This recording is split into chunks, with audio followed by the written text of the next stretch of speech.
Hey everybody, Elirra here. So, today we are going to do book 2, The Pool of Tears. Here it is. So let's go ahead and just get right to it. Alice's Adventures in Wonderland, The Pool of Tears, Book 2. Curiouser and curiouser, cried Alice. She was so much surprised that for the moment she quite forgot how to speak good English. Now I'm opening out like the largest telescope that ever was. Goodbye, feet. For when she looked down at her feet, they seemed to be almost out of sight. They were getting so far off. Oh, my poor little feet. I wonder who will put your shoes and stockings on for now. I'm sure I shan't be able. I shall be a great deal too far off to trouble myself about you. You must manage the best way you can. But I must be kind to them, thought Alice, or perhaps they won't walk the way I want to go. Let me see. I'll give them a new pair of boots every Christmas. And she went on planning to herself how she would manage it. They must go by the carrier, she thought, and how funny it'll seem sending presents to one's own feet, and how odd the directions will look. Alice's right foot, Esquire. Hearth rug, near the fender, with Alice's love. Oh dear, what nonsense I'm talking. Just then her head struck against the roof of the hall. In fact, she was now more than 9 feet high, and she at once took up the little gold key and hurried off to the garden door. Poor Alice! It was as much as she could do, lying down on one side, to look through into the garden with one eye. But to get through was more hopeless than ever. She sat down and began to cry again. You ought to be ashamed of yourself, said Alice. A great girl like you, she might well say this, to go on crying this way. Stop this moment, I tell you. But she went on all the same, shedding gallons of tears until there was a large pool all around her, about 4 inches deep and reaching half down the hall. After a time, she heard a little pattering of feet in the distance, and she hastily dried her eyes to see what was coming. It was the White Rabbit returning, splendidly dressed, with a pair of white kid's gloves in one hand and a large fan in the other. He came trotting along in a great hurry, muttering to himself as he came, Oh, the Duchess, the Duchess! Oh, won't she be savage if I've kept her waiting? Alice felt so desperate that she was ready to ask help of anyone. So when the rabbit came near her, she began in a low, timid voice, If you please, sir. The rabbit started violently, dropped the white kid gloves and the fan, and scurried away into the darkness as hard as he could go. Alice took up the fan and gloves, and as the hall was very hot, she kept fanning herself all the time she went on talking. Dear, dear, how queer everything is today. And yesterday things went on just as usual. I wonder if I've been changed in the night. Let me think. Was I the same when I got up this morning? I almost think I can remember feeling a little different. But if I'm not the same, the question is, who in the world am I? Ah, that's the great puzzle. And she began thinking over all the children she knew that were the same age as herself to see if she could have changed for any of them. I'm sure I'm not Ada, she said, for her hair goes in such long ringlets, and mine doesn't go in ringlets at all. And I'm sure I can't be Mabel, for I know all sorts of things, And she knows such a very little. Besides, she, and I'm I. And, oh dear, how puzzling it all is. I'll try if I know all the things I used to know. Let me see. 4 times 5 is 12, and 4 times 6 is 13, and 4 times 7 is... Oh dear, I shall never get to 20 at that rate. However, the multiplication table doesn't signify. Let's try geography. London is the capital of Paris, and Paris is the capital of Rome, and Rome... No, that's all wrong. I'm certain. I must have been changed for Mabel. I'll try and say, how doth the little... And she crossed her hands on her lap as if she were saying lessons, and began to repeat it, but her voice sounded hoarse and strange, and the words did not come the same as they used to do. How doth the little crocodile improve his shining tail, and pour the waters of the Nile on every golden scale? How cheerfully he seemed to grin, how neatly spread his claws, and welcomes little fishes in with gently smiling jaws. I'm sure those are not the right words, said poor Alice, and her eyes filled with tears again as she went on. I must be Mabel after all, and I shall have to go and live in that poky little house, and have next to no toys to play with, and oh, ever since so many lessons to learn. No, I've made up my mind about it. If I'm Mabel, I'll stay down here. I'll be no use their putting their heads down and saying, "Come up again, dear."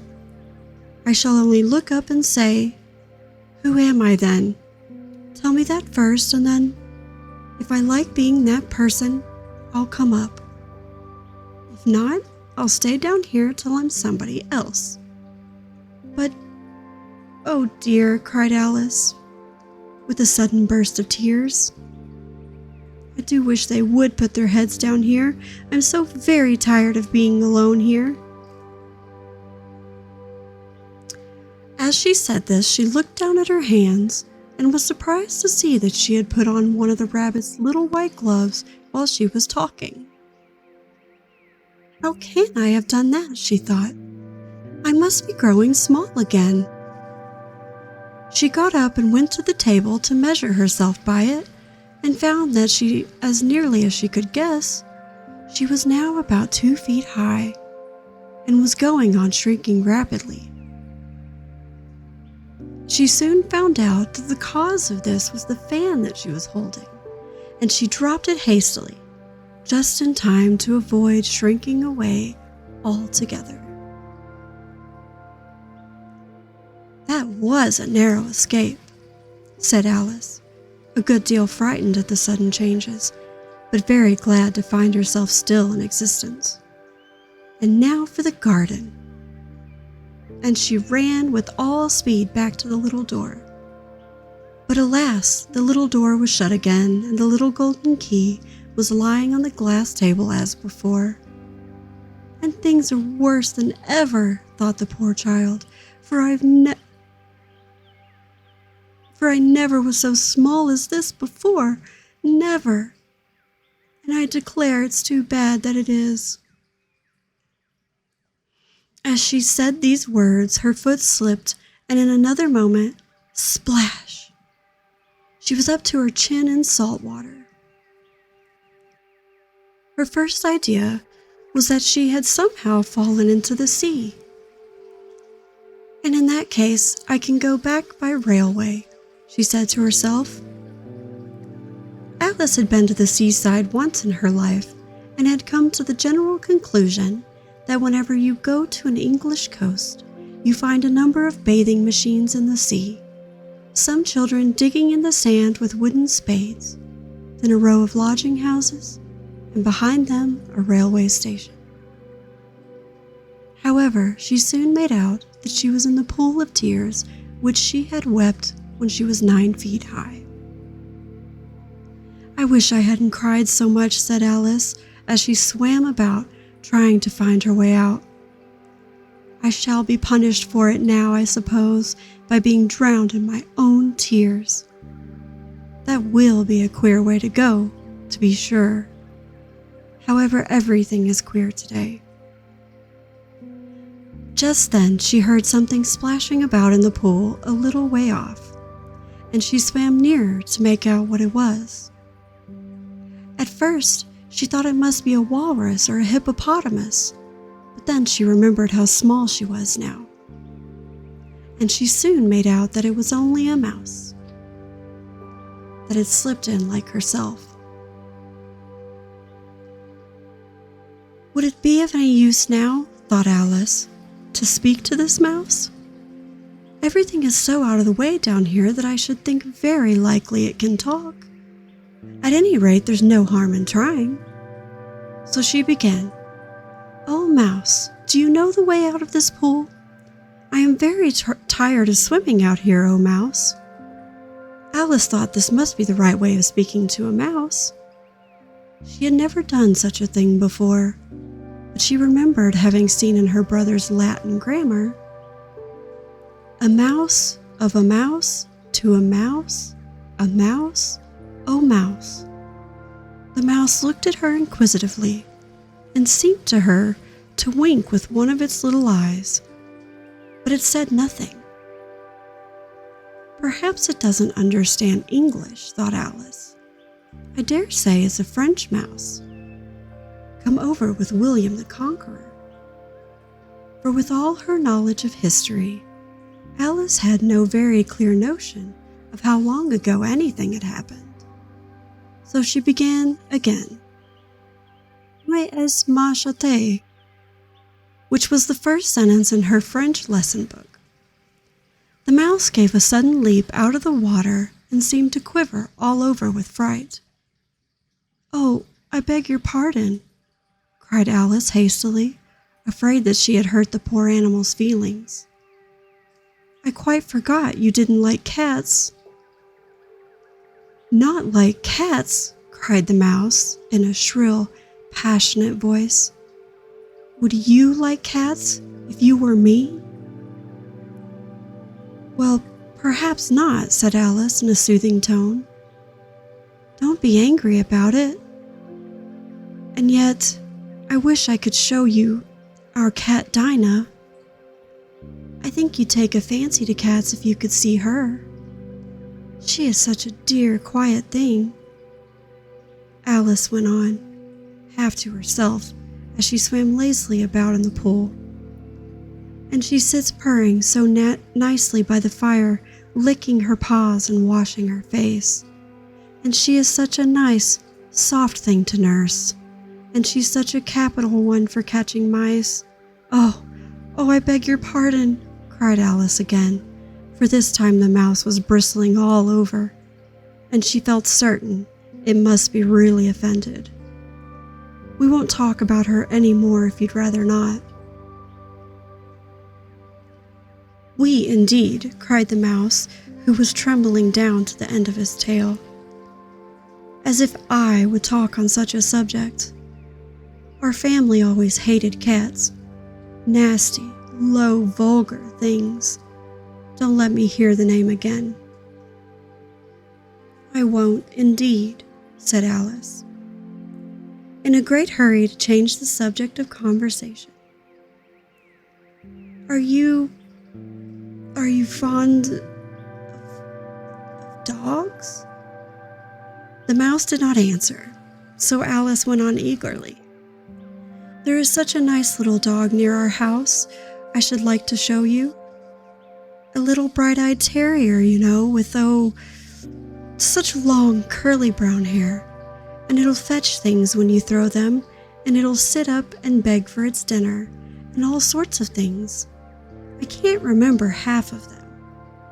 And it belongs to a farmer, you know, and he says it's so useful, it's worth £100.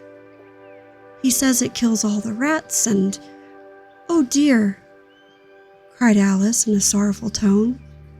"I'm afraid I've offended it again." For the mouse was swimming away from her as hard as it could go and making quite a commotion in the pool as it went. So she called softly after it, "Mouse dear, do come back again, and we won't talk about cats or dogs either if you don't like them." When the mouse heard this, it turned around and swam slowly back to her. Its face was quite pale with passion, Alice thought, and it said in a trembling voice, "Let us get to the shore, and then I'll tell you my history, and you'll understand why it is that I hate cats and dogs." It was high time to go, for the pool was getting quite crowded with birds and animals that had fallen into it. There were a duck and a dodo, a lory and an eaglet, and several other curious creatures. Alice led the way, and the whole party swam to the shore. To find out what happens next, read Book 3 of Alice's Adventures, A Caucus Race and a Long Tail. That is it for Book 2. Be kind to one another, and I'll see you all in the next video.